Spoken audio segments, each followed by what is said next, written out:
pedir, Letícia, para passar ali a leitura de Gênesis até o verso 10 ou 12, parece. Mas, irmãos, na semana que vem, nós estaremos começando um estudo no horário da escola dominical apenas no segundo domingo. Tá? Todo segundo domingo, até terminar, a gente vai trabalhar a declaração doutrinária da Convenção Batista Brasileira. Tá? Essa declaração, né, é a base da Convenção Batista, né, é uma orientação para as igrejas. Tá? É nela que mostra ali o que o Batista crê, por que crê. Tá? É um estudo sobre doutrina. Então nós vamos estar trabalhando isso todo segundo domingo, né, de cada mês, até acabá-la. Não sei quantos domingos vão dar, tá? Mas todo mês, né, um domingo na escola dominical, nós vamos fazer uma classe única, tá? E vamos então trabalhar essa declaração doutrinária. Né? O que nós entendemos com isso, da importância dela? Tá? Porque é a base, né, da doutrina batista. Às vezes eu te pergunto, né, por que você é batista? Por que você, né, diz que você é batista? Quando alguém pergunta para você, né, de que igreja você é, você diz, não, eu sou batista. Mas por quê? Né? Por que você é batista? Às vezes nós precisamos parar para pensar, né, e responder algumas perguntas que nos fazem. Tá? Responder perguntas que as pessoas querem ouvir a resposta. Não simplesmente, eu sou batista porque eu sou da igreja lá do Riachuelo. Eu sou batista porque minha mãe era batista, minha avó era batista, minha bisavó era batista. Eu sou batista porque eu era de outra igreja e não tem nenhuma igreja que eu era, né, perto da minha casa. Aí eu vou para a igreja batista. Não tem nenhuma serve batista. Né? É mais ou menos isso que às vezes as pessoas fazem, né? Não tem nenhuma, vai para outra igreja próxima de casa, todas elas pregam, né, o evangelho, todas elas, tá? Então, mas às vezes a pergunta é feita, tá? A pergunta é feita, né? Por que você é batista? Isso é que nós vamos tentar entender nesses estudos, tá? Que vamos começar a partir de domingo que vem, tá? Na declaração doutrinária da Convenção Batista Brasileira. Por que nós somos batistas? Aí você vai poder dizer, depois que tudo concluir, eu sou batista porque é isso. Né? Sei que às vezes a gente tem pessoas de outra denominação, mas o perigo vai ser, depois que terminar, ficar aqui de vez, né? Quando entender que realmente é batista. Né? O que é ser batista? Tá? Mas, brincadeiras à parte, né, a gente... abre para mim Gênesis 1, por favor. A gente vai fazer esse estudo porque é necessário. A doutrina é a identidade da igreja. Tá? A doutrina é a identidade da igreja. Não que a doutrina batista salve ninguém. Tá? Você pode decorar toda a doutrina batista. Se não aceitar Jesus como Salvador, você vai para o inferno de qualquer jeito. Tá? Então, vamos tentar estudar. Gênesis 1. Eu vou fazer a leitura. No princípio criou Deus os céus e a terra era sem forma e vazia, e havia trevas sobre a face do abismo, e o Espírito de Deus se movia sobre a face das águas. E disse Deus, haja luz, e houve luz. E viu Deus que era boa a luz, e fez separação entre a luz e as trevas. E Deus chamou a luz dia e as trevas noite, e foi a tarde e a manhã o primeiro dia. E disse Deus, haja uma expansão no meio das águas, e haja separação entre águas e águas. E fez Deus a expansão, e fez separação entre as águas que estavam debaixo da expansão, e as águas que estavam sobre a expansão. E assim foi. E chamou Deus a expansão céus, e foi a tarde e a manhã e o segundo dia. E disse Deus, ajunte-se as águas debaixo dos céus, num lugar, e apareça a porção seca, e assim foi. E chamou Deus a porção seca terra, e ao ajuntamento das águas chamou mares, e viu Deus que era bom. Só até aí, né? Agora abre a minha. Dentro do nosso planejamento, irmãos, no ano passado nós fizemos uma série de mensagens no início do ano, se não me falha a memória, sobre mordomia, né? Depois de março final fizemos uma série de mensagens sobre Apocalipse, né? passamos aí 2 meses falando sobre Apocalipse, praticamente. E preparamos uma série de mensagens sobre Gênesis. Nós vamos começar hoje falando de Gênesis 1, da criação, e vamos até ao dilúvio. Não hoje, é claro, né? Não hoje. A gente vai caminhar nessas mensagens domingo pela manhã até o dilúvio. Vamos tentar entender o que Deus, né, tem para nós, né, no livro de Gênesis, da criação ao dilúvio, a princípio. Depois vamos para outras mensagens, mais para frente a gente volta para Gênesis de novo. Mas vamos tentar entender o que Deus tem para nós, né, nos ensinar no livro de Gênesis, né, com o tema a criação em uma visão bíblica e teológica e suas lições do amor de Deus, aprendendo sobre o princípio para entender o fim. Se a gente não entender o princípio da criação, a gente às vezes não vai entender o fim. Se não entender a Bíblia, né, no seu contexto geral, a gente não vai entender o Apocalipse. É preciso conhecer às vezes toda a Bíblia para entender o livro, tá? No primeiro dia, estou aqui, a briga. No primeiro dia, né, diz, no princípio criou Deus os céus e a terra, né? Criou Deus os céus e a terra. Fica, né, uma coisa muito geral, né? Criou Deus os céus e a terra. Mas para que a gente entenda, né, no princípio, quando nós lemos esse versículo, Gênesis 1:1, né, no princípio criou Deus os céus e a terra, aí está a presença da Trindade. Alguns teólogos defendem que aí está a presença de Deus Pai, Deus Filho e Deus Espírito Santo. Por quê? No original está escrito, né, Bereshit bara Elohim, que quer dizer, no princípio criaram os deuses, os céus e a terra. Quem são esses deuses? Não são deuses diferentes. É Deus Pai, Deus Filho e Deus Espírito Santo. Deus, Jesus e Espírito Santo criaram os céus e a terra, né? No original a gente entende uma coisa, no português a gente entende outro, tá? E é preciso que a gente entenda isso. Mas há uma batalha espiritual também pela criação, né? Falamos recentemente também em batalha espiritual. E é preciso que a gente entenda, irmãos, que há uma batalha espiritual pela criação de Deus. Tudo que Deus criou, o diabo quer tomar posse. E às vezes as pessoas, né, insistem em dizer, não, o mundo jaz no maligno, o mundo é do diabo. Não, quem criou foi Deus. Quem criou foi Deus. O mundo político pode até ser do diabo, que Deus, né, vamos dizer que Deus não criou a política. Mas o mundo politicamente organizado muitas das vezes está literalmente na mão do diabo. Mas a geografia, né, a natureza, isso foi criado por Deus. E eu creio que Deus mantém o domínio sobre ela, mantém o controle sobre ela. Mas o diabo, ele quer tomar posse da criação de Deus. E muitas das vezes confunde a cabeça de muita gente. Há uma frase que diz, né, que Deus formou o homem, o diabo deformou o homem e Jesus Cristo transformou o homem. Para isso que Jesus veio, para transformar o homem. O diabo, ele quer tomar posse dessa natureza, mas por isso, e é por isso que ele tem deturpado, né, ou tentado deturpar o que Deus fez, ou o entendimento das pessoas pelo que Deus fez. E isso a gente precisa entender.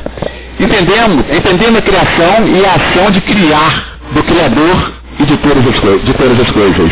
Né? Há diversas teorias que falam sobre a criação. Né? A mais famosa dela é do Big Bang, né? Que tudo existia dentro de uma bola do tamanho de um ovo, houve uma explosão. Há várias teorias, tá? Uma das que se aproxima mais da Bíblia é a teoria de Tales de Mileto sobre a evolução da espécie. Né? Tales de Mileto, ele vai defender que tudo originou-se da água. Tudo que existe hoje em terra teve sua origem na água.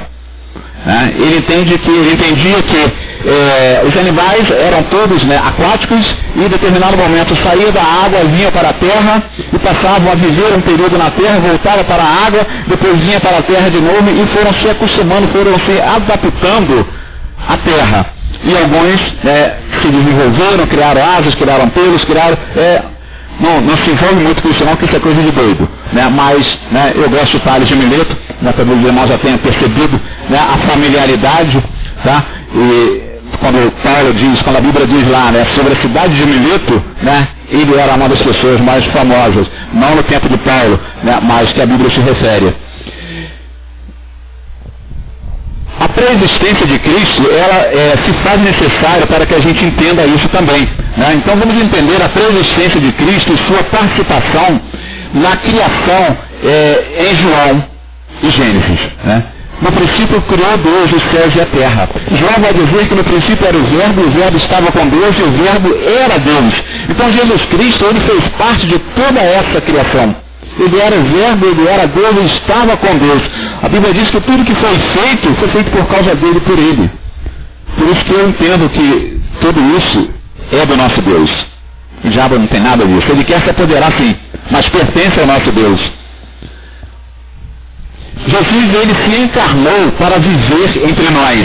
Não estou falando aqui de reencarnação. Eu estou falando de encarnação. Se tornar carne. Uma única vez. Ele fez e nós não fazemos. A Bíblia diz que ele era carne e habitou entre nós. Ele tabernaculou entre nós. João vai dizer que, né, o Verbo se fez carne e habitou entre nós. Ele armou o seu tabernáculo para viver entre nós.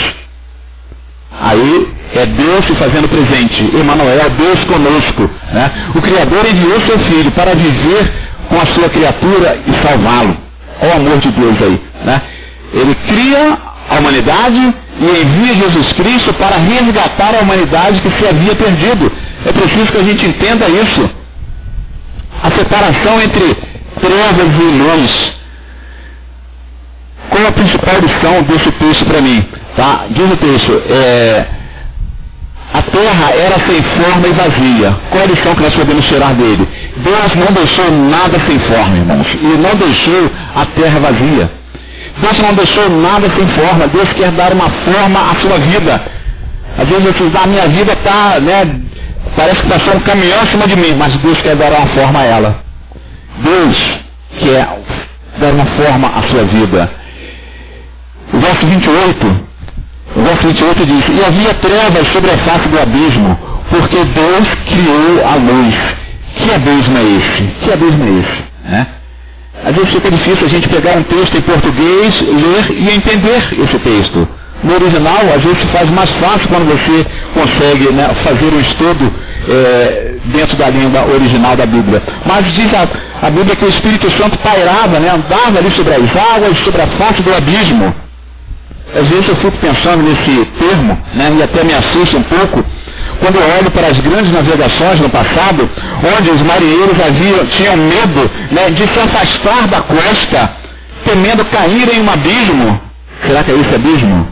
Que os marinheiros do passado, né, das grandes navegações, tinham medo de cair, né, por isso eles andavam. Por isso eles andavam, né, sempre pelas costas, não iam para alto mar. Será que é por isso? Não vou defender aqui a tese, mas é um caso para se pensar. O Espírito de Deus se movia sobre a face das águas, né? Qual a lição? O Espírito de Deus, ele quer se mover na sua vida também. Ele quer se mover. Aí disse Deus, haja luz e houve luz. Não deixe que a sua vida esteja em trevas. Diz que o Espírito Santo de Deus se mova nela. Deixe a luz de Deus entrar na sua vida e não haverá trevas nela. Quando o Espírito de Deus se movia sobre a face das águas, né, e havia trevas, diz a Bíblia, aí Deus foi e criou a luz. Deus criou a luz. O que você consegue fazer em um dia de trabalho? Né? Talvez em um dia de trabalho o Fernando consiga montar um móvel. Né? Talvez nem tanto, ou talvez mais de um. Mas a Bíblia diz que no princípio criou Deus, né? E no final vai dizer, e, né, foi-se a tarde, né, e amanhã o primeiro dia. Esse primeiro dia, no original, significa primeiro período. Então nós não podemos dizer que o dia, naquela época, tinha 24 horas. A criação de Deus, né, no primeiro dia, começou em determinado momento, terminou em determinado momento, por isso que é no primeiro dia, nós entendemos como 24 horas, mas na palavra de Deus, o texto original diz, o primeiro período criou Deus os céus e a terra. O dia de 24 horas, né, fica difícil até a gente determinar quando é que ele foi, quando ele começou a ser usado, né, porque foram tantas mudanças desde o calendário juliano, né, calendário romano, calendário gregoriano, né, que você não sabe hoje mais qual dia que você está certo. É preciso fazer um estudo profundo de calendários para você saber que dia é hoje realmente. Ah, pastor, mas hoje é domingo, primeiro dia da semana, sim, mas antigamente os dias, os meses, a formação do ano era de 10 meses, não de 12. Né? Você não tinha alguns meses que hoje nós temos. Então é necessário, para que você entenda a real situação do tempo hoje, que você faça um estudo profundo dos calendários, para que você entenda que dia é hoje. Né? Por exemplo, em 1500 alguma coisa, que me fale agora a data certa, sumiram com 12 dias da história. Sumiram literalmente. Né? Alguém determinou que a partir de amanhã, por exemplo, hoje é 1º de março. A partir de amanhã não seria 2 de março, por exemplo, seria 12 de março ou 15 de março. Então esses dias ficaram sumidos na história. E onde foram? Então foram ajustes que fizeram, né, para que hoje nós tivéssemos um tempo, né, contado de uma forma diferente. Até ontem eu usei o termo com alguém sobre o dia 29 de fevereiro, que eu entendo que 29 de fevereiro é um acerto de contas. Acerto de contas por quê? Né? O dia ele não tem 24 horas, ele tem 23 horas e 50 e poucos minutos. Né? E o dia 29 de fevereiro é usado para um acerto de conta. E Deus chamou a luz dia e as trevas noite, e foi a tarde e amanhã o dia primeiro, ou seja, o primeiro período. Aí vamos para o segundo dia, e aí começa a complicação para nós. Até aí a gente entende, né, talvez maravilhosamente bem. Agora começa a complicação, porque você passa a olhar para Deus como um grupo, não vou dizer um grupo religioso, mas um grupo que se refere a Deus, né, de uma forma talvez uma das mais certas. Eles chamam Deus do grande arquiteto do universo. Não vou aqui me referir ao grupo, tá? Mas a essa frase que eles usam quando se refere a Deus. O grande arquiteto do universo. A nossa loucura, irmãos, né, por Deus, nos faz acreditar em tudo que Ele fez. E a Bíblia diz que nós somos loucos aos olhos dos homens naturais. A loucura de Deus, né, a sabedoria de Deus é loucura aos olhos dos homens. A sabedoria de Deus é uma loucura aos olhos dos homens. E quando você olha para esse texto, Gênesis 1:6, e disse Deus, haja um firmamento no meio das águas, e haja separação entre águas e águas. O que nós entendemos com isso? O firmamento é o céu, que a gente entende. Tá? Aí Deus diz, haja separação entre águas e águas. Eu entendo que há águas acima do céu. E havia águas abaixo do céu. Deus fez a divisão entre águas de cima e águas de baixo, é o que o texto diz. Né? Haja um firmamento no meio das águas, algo que não deixa a água cair. E haja separação entre águas e águas. Essa mesquita, tá? Ela fica lá no Monte Moriá. E aquela coberturazinha dela ali, né, é conhecida como o Domo da Rocha. Às vezes a gente tem algumas mensagens que alguns chamam de mensagens subliminares, né, que tentam nos mostrar alguma coisa, e é preciso às vezes entender do assunto para que você perceba, né, o que a imagem nos mostra. O que é que o firmamento, nós podemos entender do firmamento? Né? O firmamento é o céu, a palavra de Deus nos mostra claramente, tá? E Deus chamou a expansão céus, e foi a tarde e a manhã e o dia segundo. A expansão céus. O que está abaixo desse firmamento, né, céus. E o judeu, ele tinha, alguns têm ainda esse entendimento, que existiam 3 céus. Nós vamos entender isso melhor daqui a pouco. Mas eu pergunto, de que material Deus fez os céus?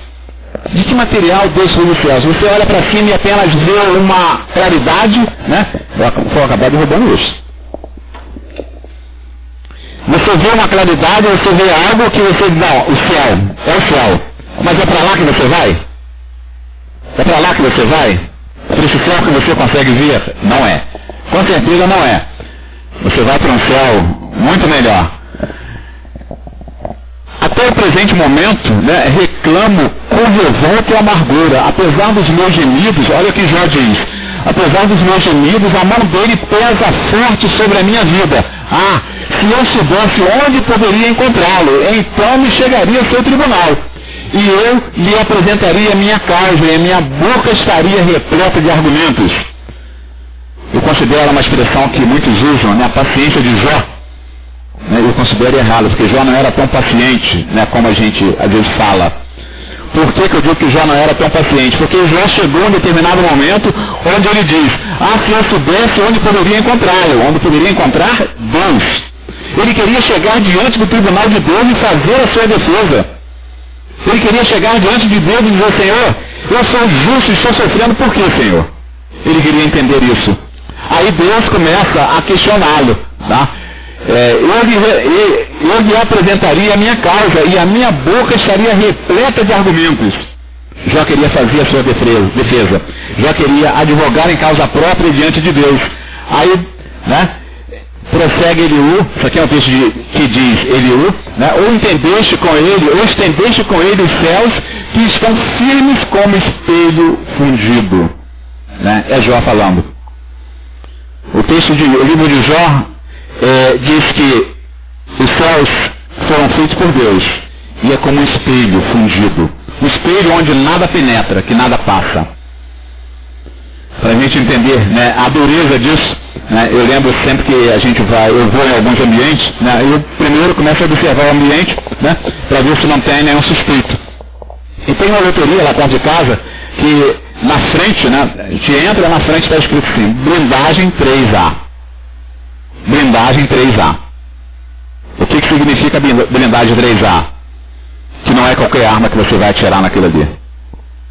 Tá? Eles estão protegidos por algo que não é qualquer arma de fogo que vai penetrar aquele ambiente. Quando a gente olha o espelho fundido que Jó, né, que o livro de Jó se refere, eu fico pensando, né, é algo muito mais poderoso que uma blindagem 3A. A forma do firmamento na visão de Isaías. Não Jó, agora vamos ver Isaías. Porventura não sabeis, porventura não ouvis, ou desde o princípio não vos notificou, ou não atentaste para os fundamentos da terra.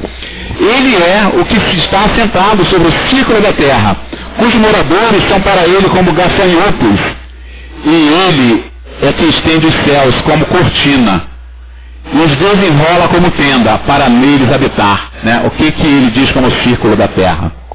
Não é uma bola. O limite das águas, Jó ainda, marcou o limite sobre a superfície das águas, em redor, até os confins das águas e das luzes, e das trevas. Né? Confins da luz, e das trevas. Em Jó 26, 7 a 10, o norte estende sobre o vazio, e suspende a terra sobre o nada, prende as águas nas suas nuvens, todavia a nuvem não se rasga debaixo delas, encobre a face do seu trono e sobre ele entende a sua nuvem. Marcou um limite sobre a superfície das águas em redor, até os confins da luz e das trevas. Deus colocou um limite nas águas, irmãos. Deus colocou um limite. Água, você vai até ali. Até ali. Você vai até determinado ponto. Dali você não vai passar. Quando nós tomamos essa parte que pertence à água, né, nós corremos o risco de perder isso para a água de novo. No Rio de Janeiro vai passar por isso um dia, não se assuste, tá? Não se assuste porque até os Arcos da Lapa era mar, tá? E um dia o mar vai tomar aquilo de volta. Quando derrubaram o Morro do Castelo, na cidade, existia um morro ali que era chamado de Morro do Castelo, usaram aquele material todo para aterrar, né, a área da Lapa e o aterro do Flamengo. Por isso que o nome é aterro do Flamengo, tá? E aquilo ali, com certeza, o mar vai tomar um dia. E a gente vai dizer, Deus, né, fez uma maldade dessa com o povo carioca. Mas o mar vai estar tomando aquilo que era dele, né, e que foi invadido. O limite das águas não é lá no aterro do Flamengo, o limite das águas era nos Arcos da Lapa. E um dia ele pode chegar até ali de novo. Mas Deus coloca um limite, né, colocou um limite entre a terra e o mar. Mas qual é esse limite? Você já conseguiu visualizar o fim do mar? O entendimento do rei Davi sobre o firmamento. Né? Vimos Jó nos Salmos, agora vamos ver Davi. O que Davi pensava sobre isso? Louvai-o, ó céus dos céus, e as águas que estão sobre os céus. Salmo 148. Quando nos deixa entender que tem água sobre os céus. No dia em que Noé completou 600 anos, 1 mês e 17 dias, precisamente nesse dia, todas as fontes das águas das grandes profundezas jorraram, né, e as comportas do céu se romperam. Eu fico imaginando como que aconteceu o dilúvio. Como que aconteceu o dilúvio? Foi chuva, né? Dá para entender que as nascentes, né, das águas começaram a jorrar de baixo para cima, e a chuva vinha de cima para baixo, e diz a Bíblia que as comportas dos céus foram abertas, e as águas desceram. Eu não vou tentar te explicar isso, mas depois você procura entender isso melhor, né? Seja bereano, desperte o espírito bereano que existe dentro de você, né? Não estou dizendo bereano, não, estou dizendo bereano, com todo respeito, né, aos irmãos da Assembleia de Deus, mas ratificando, né, confirmando, bereano é aquela igreja que ouvia uma coisa e ela ia conferir se aquilo era verdade ou não. E para a gente entender, a gente precisa conferir. Diz que as águas se romperam, as comportas do céu se romperam. Gênesis 7:11. A separação das águas. E disse Deus, haja uma expansão no meio das águas e haja separação entre águas e águas. E fez Deus a expansão e fez a separação entre as águas que estavam debaixo da expansão e as águas que estavam sobre a expansão. E assim foi. E chamou Deus a expansão céus. E foi a tarde e amanhã o segundo dia. Dá para entender? Né? É uma loucura a gente pensar nisso, sim. Acredito. Tá? Mas Deus diz que Ele fez separação entre as águas de cima e as águas de baixo. E eu tenho que acreditar no que está na Bíblia. Se você me convencer ao contrário, né, tudo bem. Mas eu creio que era como está escrito. Essa ponte é uma ponte construída a mais de 1.400 metros de altura. É na China também, tá? É na China também. E essa ponte é uma ponte de vidro, onde as pessoas olham para baixo, tá, a 1.400 metros de altura, e vê as pessoas lá embaixo como gafanhotos, né? E eu fico pensando, né, nesse firmamento, né? Deus acima do firmamento, olhando, né, pelo espelho fundido, me levou justamente, né, a essa ponte de vidro da China. 1.400 metros de altura. Será que você teria coragem, né, de andar em cima de um vidro a 1.400 metros de altura? Mas as pessoas andam ali, é numa encosta, aqui é a encosta aqui, aí você vê aqui, ó, entendeu? Isso aqui é uma parte, aqui é outra, a encosta dela aqui, ó, ela aqui, ó, tá? As pessoas ficam andando por ali, 1.400 metros de altura. Mas ela lembra o quê? Justamente Deus olhando para a terra, né? Os três céus, o judeu, ele tem a ideia que existem três céus. Primeiro céu, segundo céu e terceiro céu. Por isso que eu disse que esse céu que nós olhamos não é o que nós vamos. Né? 2 Coríntios 12, 2-4 diz, eu conheço um homem em união com Cristo, ele tinha tanta comunhão com Cristo, que há 14 anos, quer no corpo, quer fora do corpo, não sei, Deus sabe, foi arrebatado ao terceiro céu. Sim, conheço esse homem, que quer no corpo, quer separado do corpo, não sei, Deus sabe, foi arrebatado para o paraíso. Ouviu ouviu palavras que não podem ser ditas e que não se permite ao homem falar.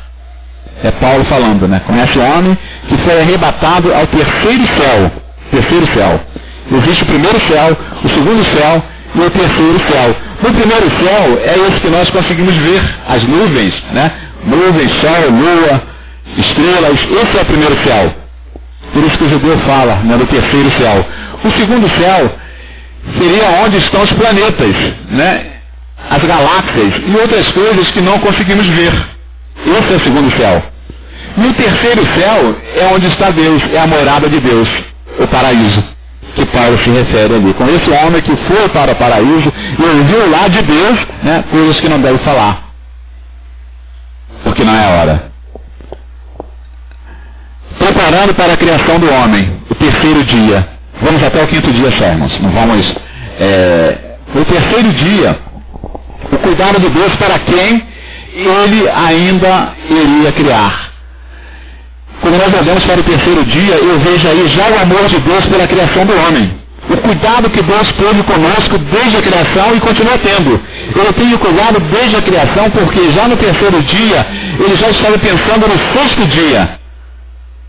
Às vezes quando nós começamos a fazer alguma coisa, né, você tem que começar a fundação de uma casa pensando no que você vai fazer, quantos andares você vai fazer.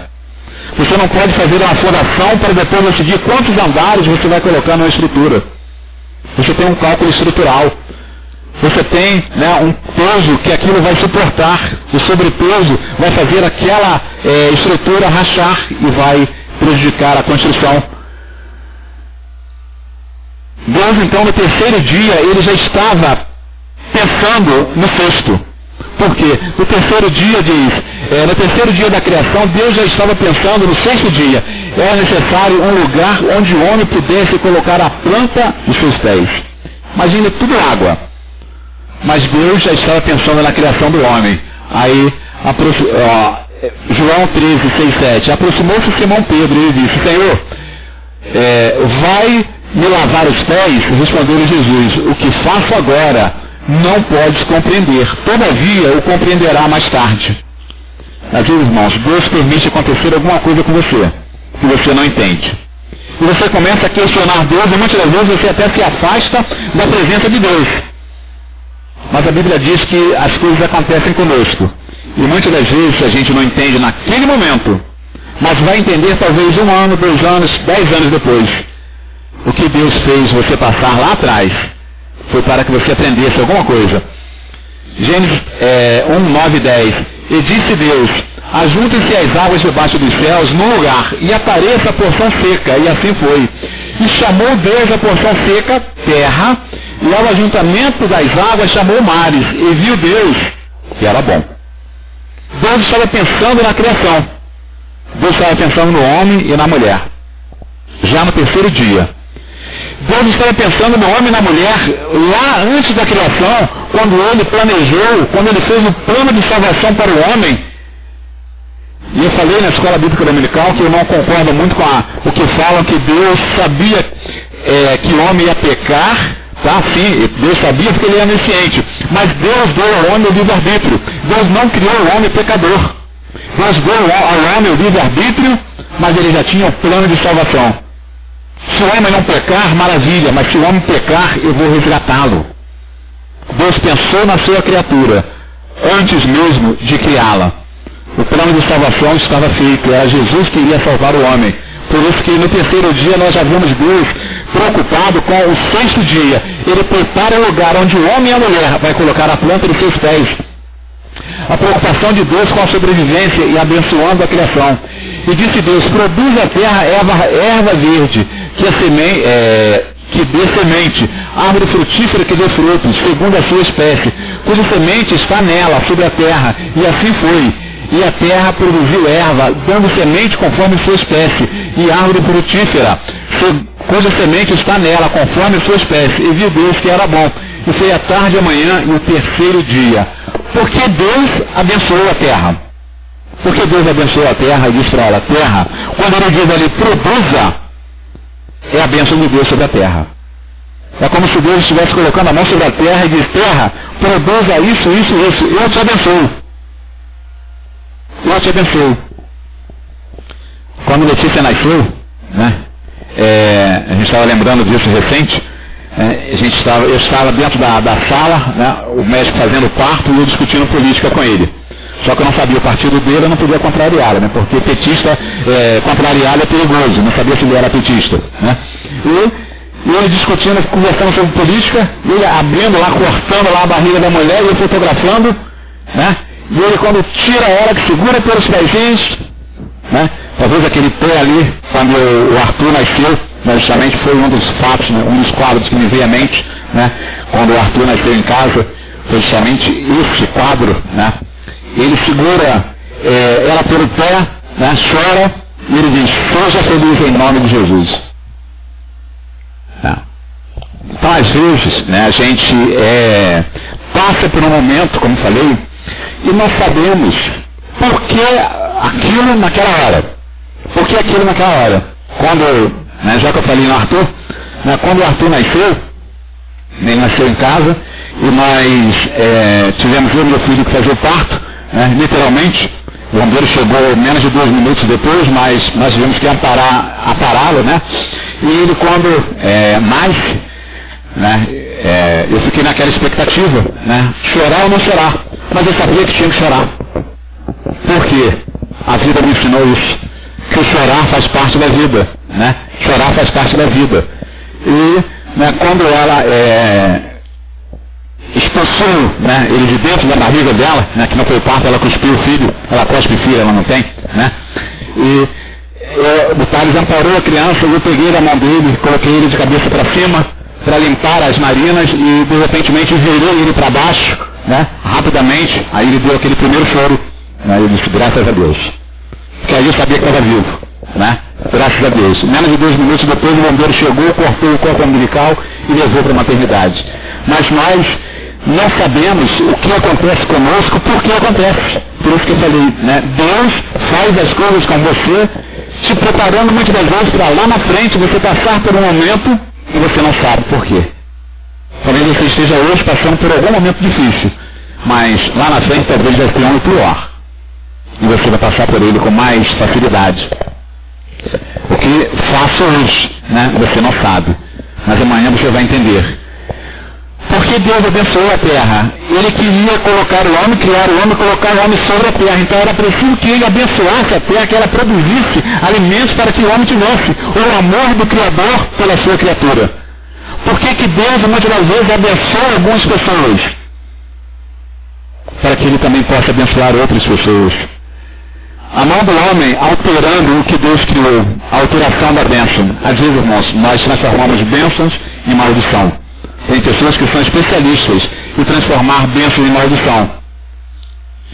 O texto diz, e a terra produziu erva dando semente conforme a sua espécie, e a árvore frutífera cuja semente está nela, conforme a sua espécie, e viu Deus que era bom. Você já comeu uma uva sem semente? Né? Lá em casa tem gente que só gosta de uva sem semente. Também, né? Mas a Bíblia diz que Deus criou a uva para ela ter semente. Aí vem empresas, que eu não vou falar o nome, né? Não vou fazer propaganda aqui, mas que vem mudando a genética de alimentos, mas fazendo que o limão não dê semente. Né? Você pegou o limão, você espreme o limão, às vezes vem aquele limão galego com 10, 15 sementes, você vem de coar se não quiser, mas você vai no Guanabara, né? E compra um limão sem semente nenhuma. Sem semente nenhuma. Você compra uma uva sem semente nenhuma. É o que? A bênção de Deus sendo modificada. Uva sem semente, limão sem semente, alimentos transgênicos. Outro dia fiquei mais de 5 minutos procurando um óleo sem ser transgênico no mercado. E não achei. Se você quiser esse vídeo, o veneno está na mesa. Procura no YouTube. Você vai entender.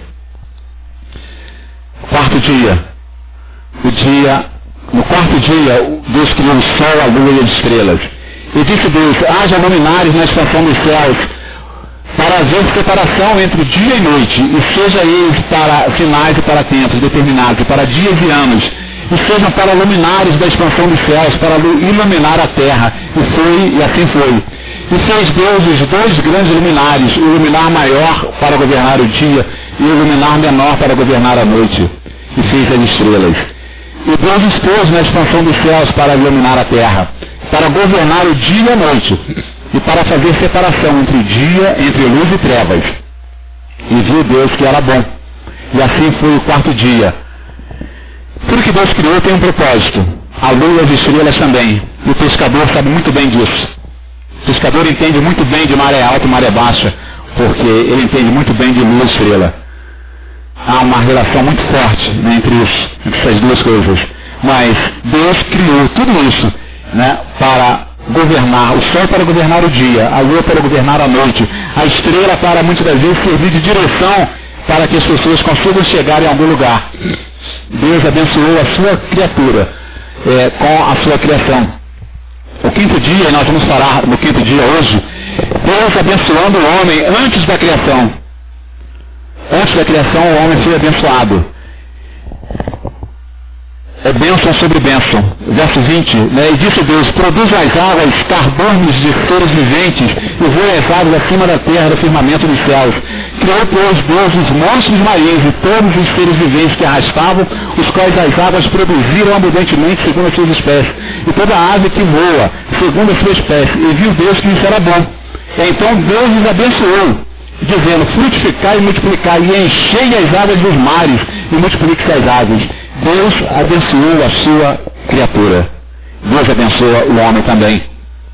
Deus tem bênção para a sua vida. Precisamos saber administrar as bênçãos de Deus em nossas vidas.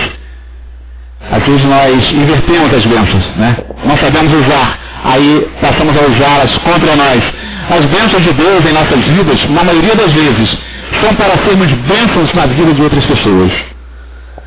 Deus abençoou a terra para que a terra abençoasse o homem. Deus abençoou as águas para que elas produzissem seres para que o homem se alimentasse. A terra da mesma forma. Deus abençoou o homem antes dele ser criado. No próximo domingo, nós vamos estar falando sobre a visão do Criador ao Criador.